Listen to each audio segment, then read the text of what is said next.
Okay, so this first one, it looks like all we have to do is set it up. So it says, let S be the region bounded by these graphs from 0 to 1. So let's go ahead and graph that to start with. Y equals 2x, that's going to start at 0, and we're only going to 1, so I'm going to kind of like space this out a good bit here. At 1, we would be at 2, so slope of 2 for that. So that's that line. And then we've got 2x squared. So if you plug in 1 for that, 1 squared is 1 times 2 would be 2. They're going to intersect at that point. But this is a parabola, so it's going to do something more like this. So the area that you get is kind of teensy tiny, just like a flower petal there.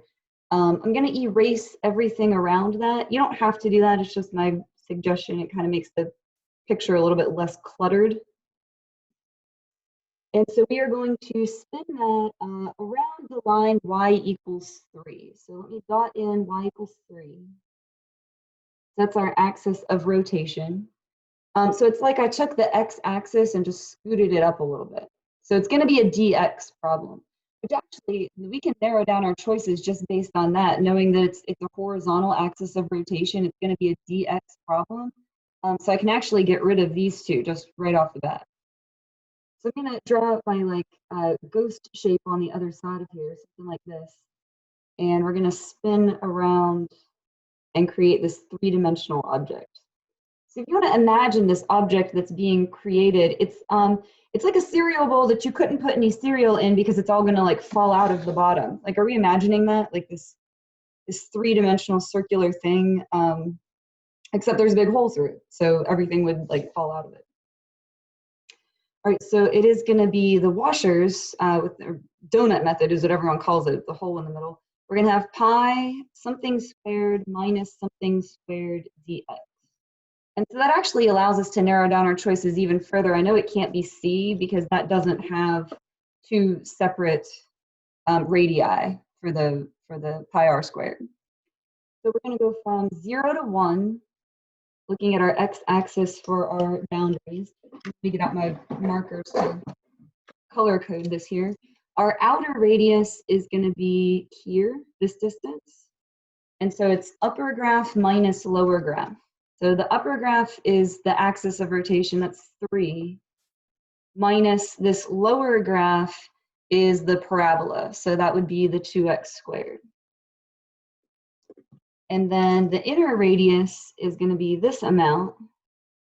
Again, upper graph minus lower graph, that would be 3 minus the line, which was 2x. And so let's see, which one is that going to be? That is going to be A for that one. All right, so number 2, the region R in the first quadrant enclosed by the lines x equals 0, y equals 5, and the graph of x squared plus 1. So let's go ahead and draw that.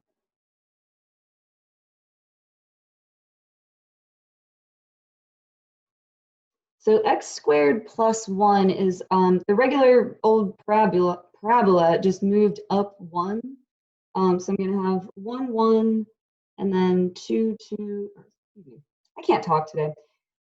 0, 1, and then 1, 2. And then if I plug in 2, that will give me 5.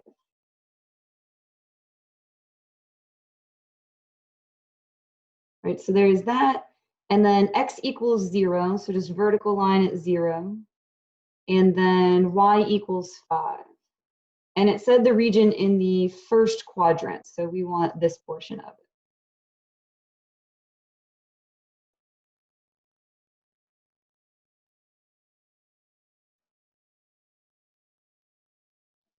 All right, so that is the area.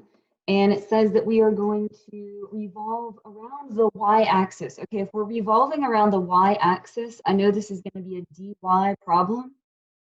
So I know I'm going to have to rearrange this equation so it will be x equals. So let me just go ahead and do that right away. So I'm going to subtract over the 1 and then square root. So this is what we're going to use when we go to set up our integral. So revolving this around the y-axis is going to look something like this. So there is not a hole through the middle of this. So it will just be pi r squared dy. And so I need to look at the y-axis for my boundaries. And so that is going to be from 1 to 5. And then this is the radius. And so it will be right graph minus left graph. The left graph is just the axis though, so that's 0. So it'll really just be this curve, which is square root y minus 1. And so the squared and the square root are going to cancel. We're just going to do the antiderivative of y minus 1. So that will be 1/2 y squared minus y, evaluated from 1 to 5. And so upper boundary is going to be 5 squared will be 25. So 25 halves minus 5. And then minus the lower boundary, that'll give us 1/2 minus 1. Let me see, I'm just going to factor the pi out of this for a second so I don't have to worry about the pi there. And then I'm going to distribute this negative through there. So we'll have 25 halves minus 5 minus 1/2 plus 1. I have to keep on going because all of my answer choices are real simplified down. So 25 halves minus 1/2, that would be 24 halves, which would be 12. 12 minus 5 would be 7, plus 1 would be 8, so 8 pi. And so that one is B.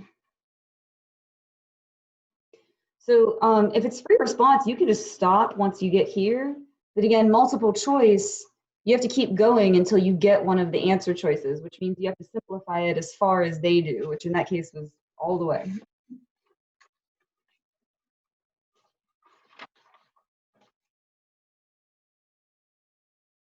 All right, 3, the region in the first quadrant bounded by the graphs of secant and x equals pi over 4. Okay, so secant is the reciprocal of cosine. Cosine starts at 0, 1. If you reciprocate 1, that's just going to be 1. So secant is going to start at 0, 1, and then we're going to have asymptotes at pi over 2 and negative pi over 2, and it's going to do something like this. And then if we kept on going, you would have, you know, the U-shapes down here. You remember how it's like every other one, positive and negative? You kept on going. But we only need to look at this portion of it. And the vertical line, x equals pi over 4. So pi over 4 would be here. And it said the part in the first quadrant. So this is the area that we are looking at. All right, and we're going to revolve that around the x-axis. So if I draw like a ghost shape down here, it's going to do something like this.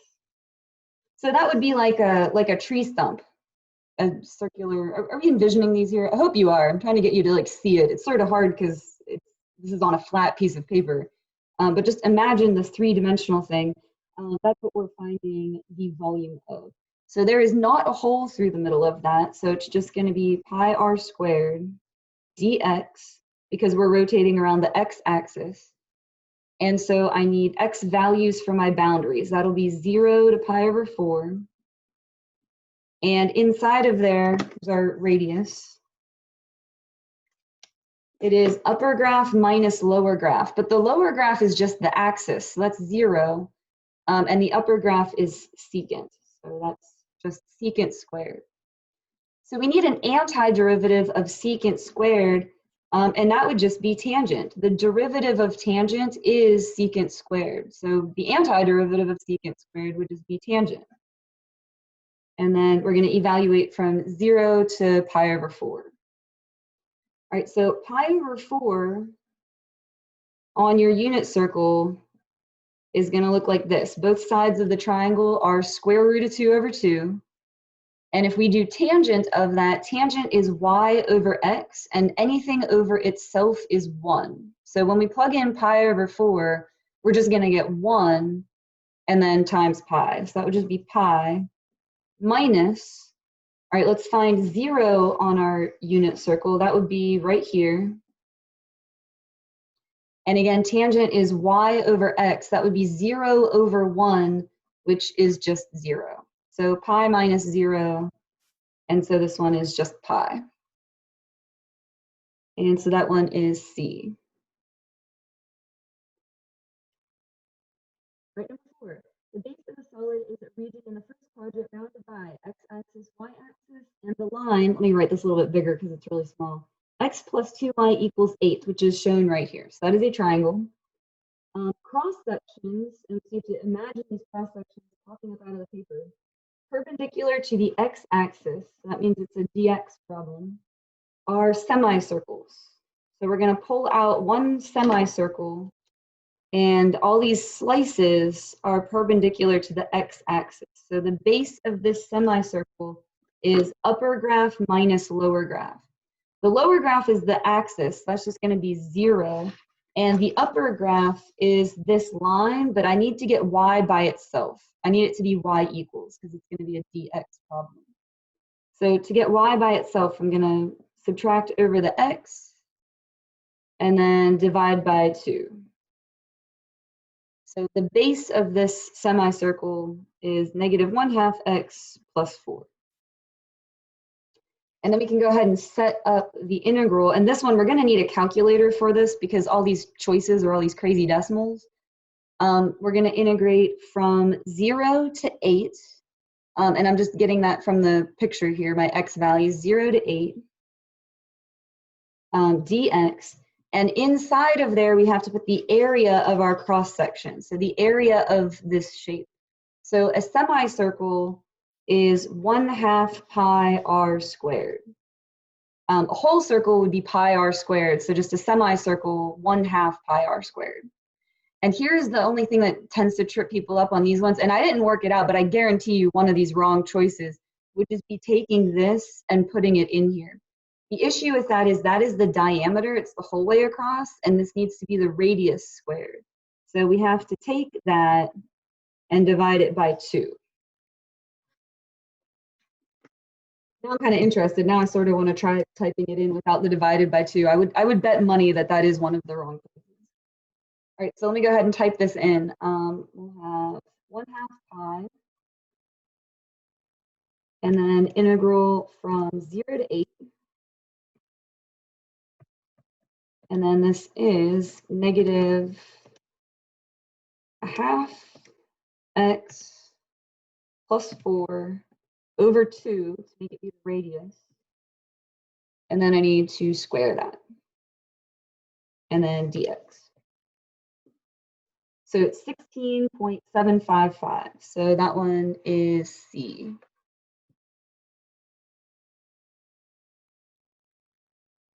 All right, number 5. The base of a solid is the region in the first quadrant enclosed by the parabola 4x squared and the line x equals 1. All right, so if we plug in 1 to 4x squared, that's just going to give us 4. So the parabola would be something like this, and then that vertical line at 1. So this is the shape that we're looking at. I didn't bother drawing the rest of the parabola because I know this is the only part we want, the part in the first quadrant. Right, so each plane section of the solid perpendicular to the x-axis, so I know it's going to be a dx problem, is a square. Again, perpendicular to the x-axis, all of our slices are going this way. And so the base of this square is upper graph minus lower graph. Again, the lower graph is just the axis. They tend to do that a lot. And then the upper graph is this 4x squared. So if that's the base, that's also the height since it's a square. And then we can set up our integral. So it will be from 0 to 1 dx. And inside of here, we want to put the area of our shape, which would be 4x squared squared.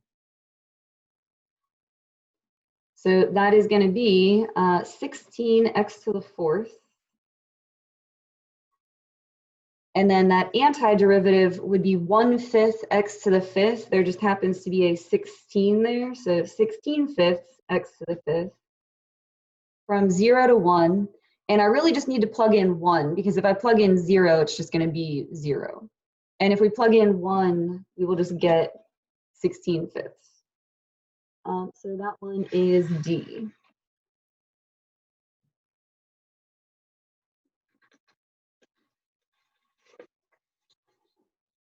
All right, and then these two review questions. Number 6, a particle is moving along the x-axis. Its acceleration is given by, let me just write this a little bit bigger so you can see it better here.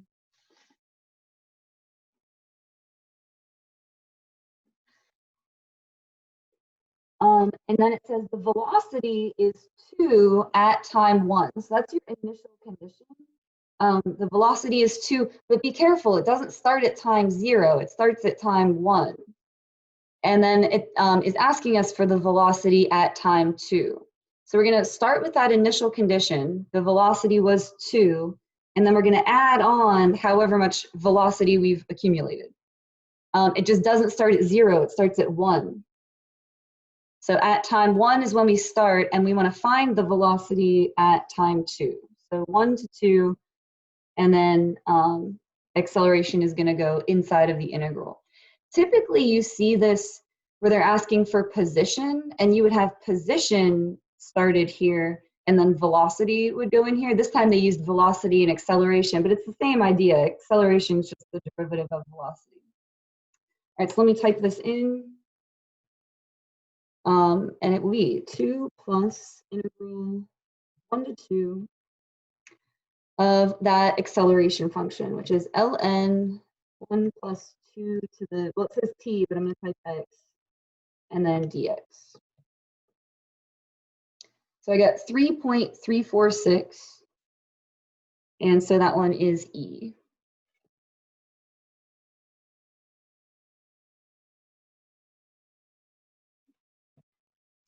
All right, 7, the rate of change of the altitude of a hot air balloon is given by this R of t function for 0 to 8. Which expression gives the change in altitude during the time the altitude is decreasing? Let me get my handy stick-it note here. All right, altitude is decreasing when the derivative, which is this R of t, this is the rate that they gave us, decreasing would be when the derivative is negative. So what we're going to do is look at this and see where it's negative or below sea level. It's, below the x-axis. So we're going to go to y equals and type that in. So x to the third minus 4x squared plus 6. And the window they gave us, is it 0 to 8? Oh yeah, 0 to 8. Interestingly, I have that in here from another problem I was doing. All right, 0 to 8. We will take a look at this. And we want the times when the rate is negative. That tells us when the balloon was going downwards. So that's from here to here. And so I'm going to calculate this first 0. Or actually, because it's multiple choice, we almost don't need to actually calculate them. We can just look at the choices here. Because I would want this integral to be from this point to this point of the velocity. And what does this look? That looks like about 1.5. And then this is like about 3.5. So, I mean, the AP exam's timed. You don't want to waste your time trying to calculate these things when you have them in the choices. Do we see a choice that's like close enough to that? From about 1.5 to 3. Oh, and I called it V for velocity. Sorry, they called it R. It should be R of t. So yeah, that one would be A. But if you were to calculate those, you would calculate a 0. You would do left bound, right bound guess, and they would come out to these values exactly.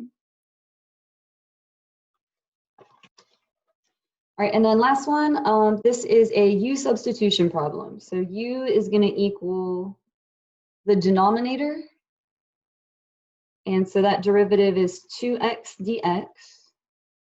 And we'll need to adjust it with a 1/2. So the x dx is the part that we are substituting out. And in its place, we're going to put 1/2 du. And what's left is 1 over u. So that antiderivative would be ln, and u was this x squared minus 4. And so that one is C.